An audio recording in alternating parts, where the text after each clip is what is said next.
She was supposed to be invisible, just a janitor's daughter, but when she fixed a $1 million engine in 2 minutes, she accidentally exposed a 15-year cover-up that would bring down an empire. Smash that subscribe button and turn on notifications. This story will leave you speechless. Picture this. A teenage girl walks into a room full of billion-dollar executives. They're about to laugh at her. In 2 minutes, she'll destroy them all. But let me take you back to where it started. The fluorescent lights buzzed like angry wasps overhead in the corporate headquarters of Stratton Dynamics. The smell of oil, desperation, and shattered egos hung thick in the air. This wasn't just any Tuesday afternoon meeting. This was about to become the day that changed everything. In the center of the sterile conference room sat a mechanical beast. A 12-cylinder prototype engine worth $4 million. The future of automotive technology. The company's last hope. The only problem? It was dead. Completely, utterly dead. For 3 weeks, Stratton's army of PhD engineers had tried everything. Every diagnostic test known to science, every trick in the book. The engine sat there like a $4 million paperweight, destroying careers and crushing dreams with every silent second. The investors were circling like vultures.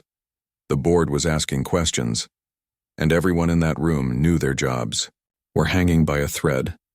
Marshall Greystone, the CEO, stood like a king surveying his crumbling kingdom. Tall, silver-haired, and radiating the kind of toxic arrogance that comes with crushing dreams for profit. His patience had evaporated weeks ago.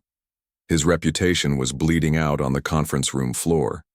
That's when his predator eyes landed on Henry Whitaker. Henry was nobody. Just the janitor. Invisible, forgettable, mopping floors in the corner like he'd done for 15 years. He kept his head down, praying to stay unnoticed. But Marshall had caught the scent of weakness, and Marshall Greystone was about to make the worst mistake of his life. Maybe we should ask Henry's daughter, Marshall said with a cruel smile, pointing toward the exit, since our so-called experts can't figure it out. Standing near the door was a teenage girl, backpack slung over her shoulder, textbooks spilling out. Her name was Ara Whitaker, and she'd just come to pick up her father after school. The room erupted in laughter. Engineers pulled out their phones, ready to record what they assumed would be an embarrassing moment they could share later. But Ara didn't laugh. She looked at her father. Henry tried to shake his head slightly, a silent plea for her to stay quiet, stay safe, stay invisible like they always had. Instead, she stepped forward. "Can I touch it?" she asked, her voice barely above a whisper. Marshall's grin widened. "Be my guest, kid. If you can fix it, maybe I'll fund your college." More laughter, more phones recording. They had no idea what was about to happen. Ara walked toward the engine, and something strange occurred. Her hands stopped trembling. She dropped her worn backpack to the floor with a soft thud, then knelt down and opened it. What she pulled out made several engineers take a step back. A notebook, but not just any notebook. This one was held together with tape, filled with complex diagrams and equations that would make MIT professors jealous. "Where did she get that?" Someone whispered. "That's the same design we developed 6 months ago," another muttered. Ara studied the engine for exactly 1 minute. Then she got to work. Her fingers moved like she'd done this 1,000 times before. She loosened a casing, removed a panel, and found a tiny capacitor buried deep in the control housing. Without hesitation, she replaced it with a component from her own bag. "She carries spare parts?" Someone gasped.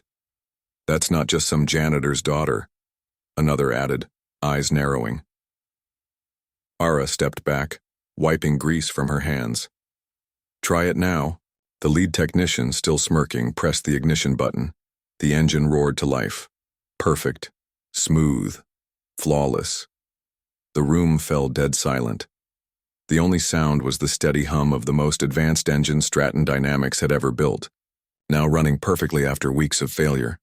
Marshall's face went pale, but nobody noticed. All eyes were on the girl who had just done the impossible. "Who are you?" Marshall asked, his voice suddenly cautious. Ara looked at her father, then back at the CEO. I'm just someone who loves engines. A female engineer named Donna stepped forward. That design in your notebook. How did you get that? That was confidential. I drew it, Ara said simply. Nervous laughter rippled through the room. You expect us to believe you reverse engineered a $4 million prototype? Another engineer asked.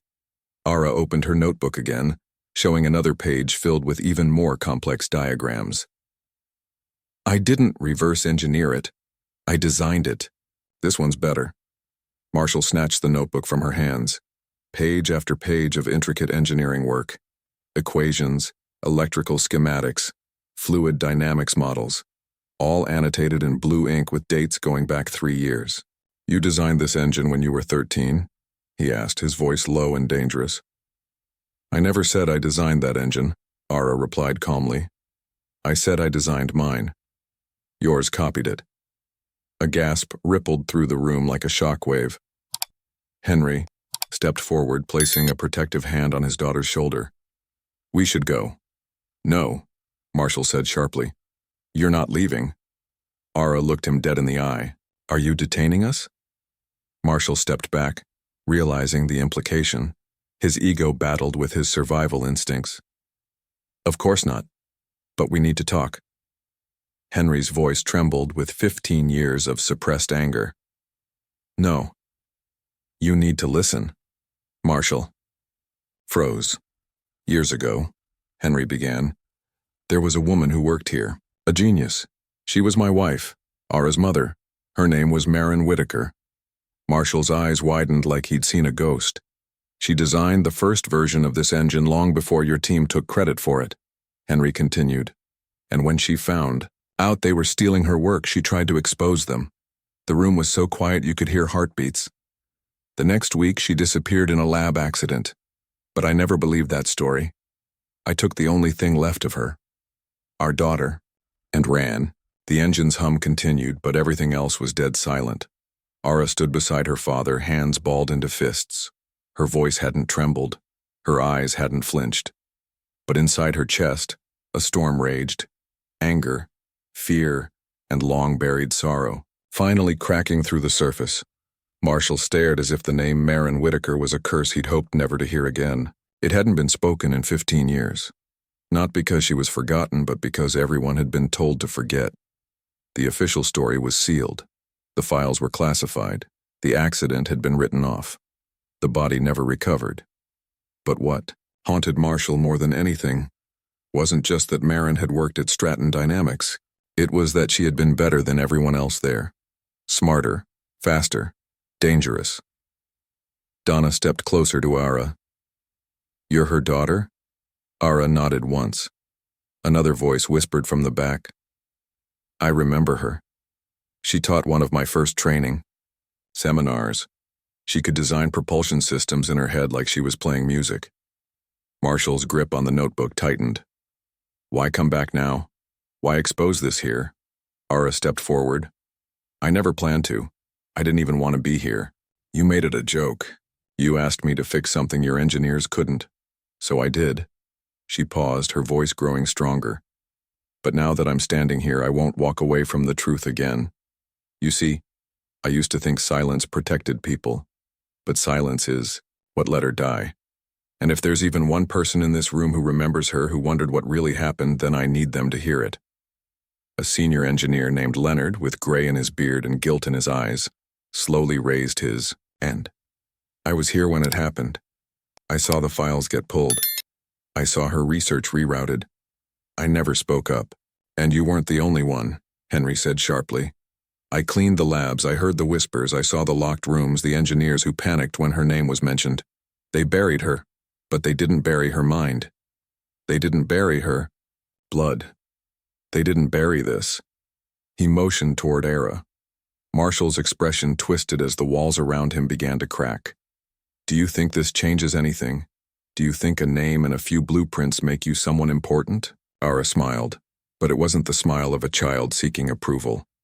It was the calm smile of someone who knew they had already won.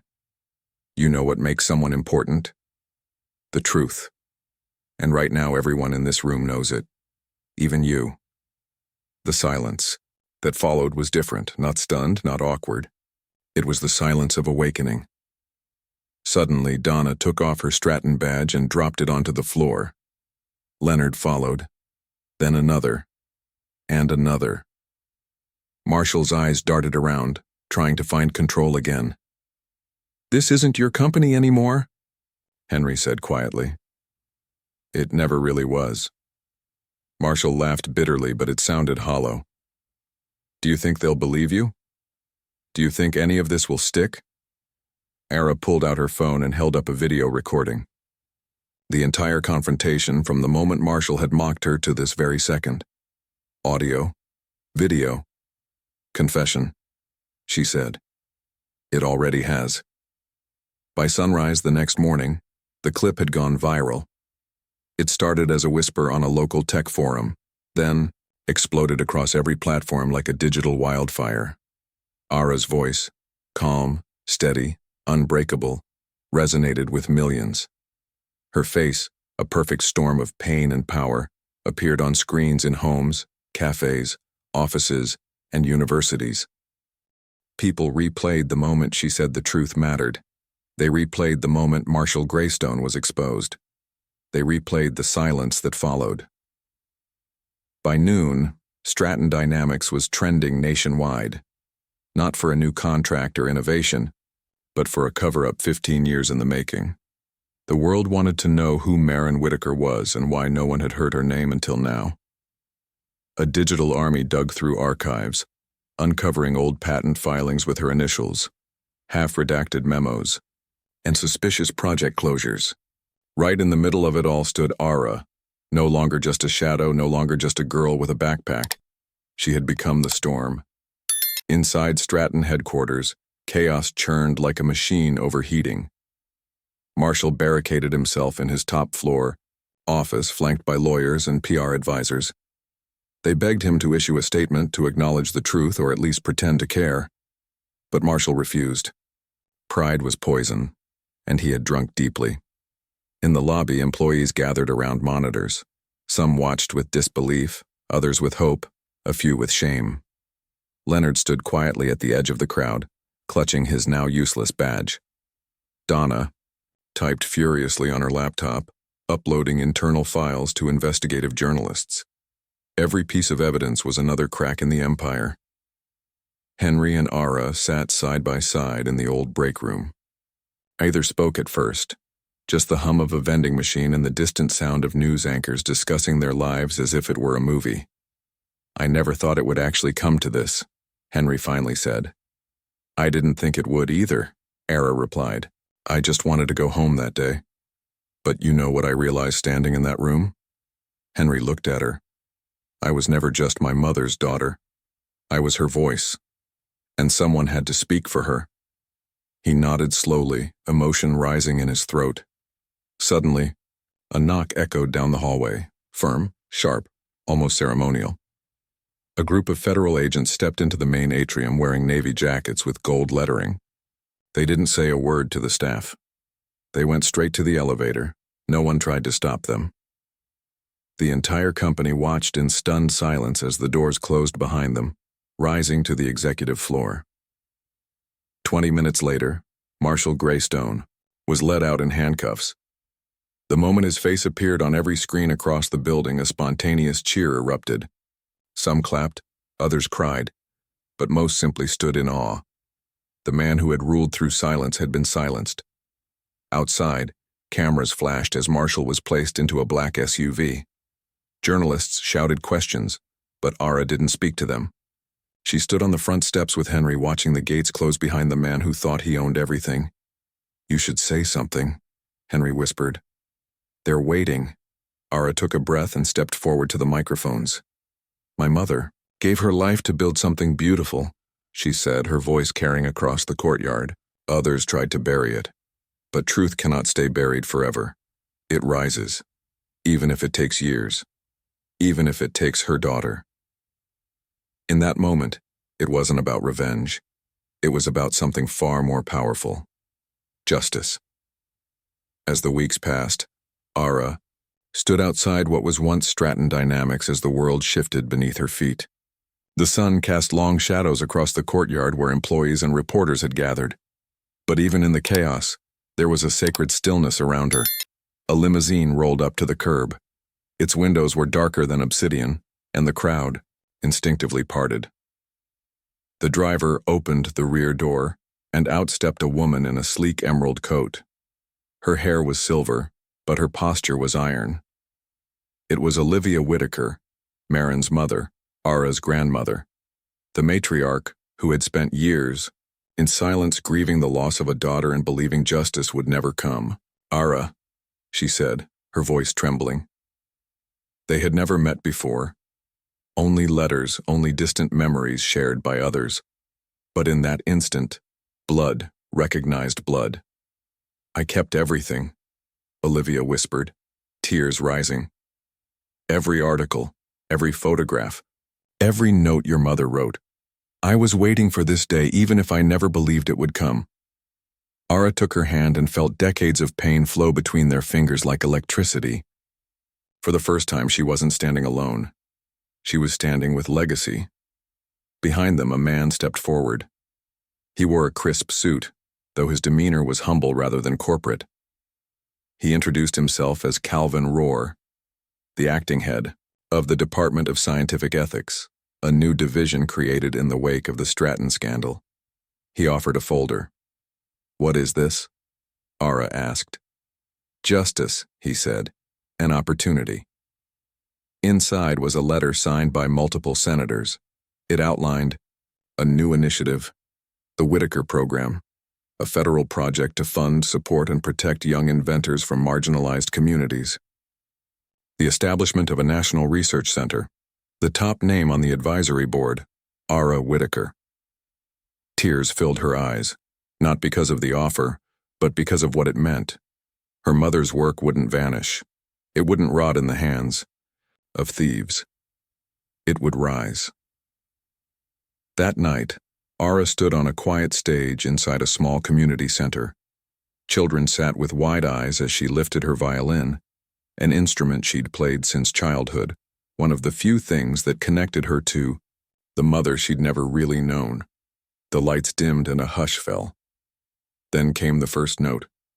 Soft, fragile, but within seconds it grew rich and soaring, filling every corner of the room.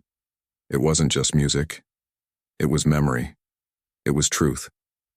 It was every step her mother had taken, every injustice, every victory, every tear. When she finished, no one clapped. They simply sat in silence, breathless, transformed. Outside, a billboard lit up above the city skyline. It showed a single image. A mother and daughter standing side by side, both in lab coats, both holding blueprints, both smiling. The caption read, "Some voices echo across time. Some truths refuse to stay buried. Some daughters carry their mothers' dreams into the light." And underneath, in smaller text, "The Whitaker Program, where genius meets opportunity." Ara looked up at the billboard from the street below. For 15 years, she had lived in the shadow of a secret.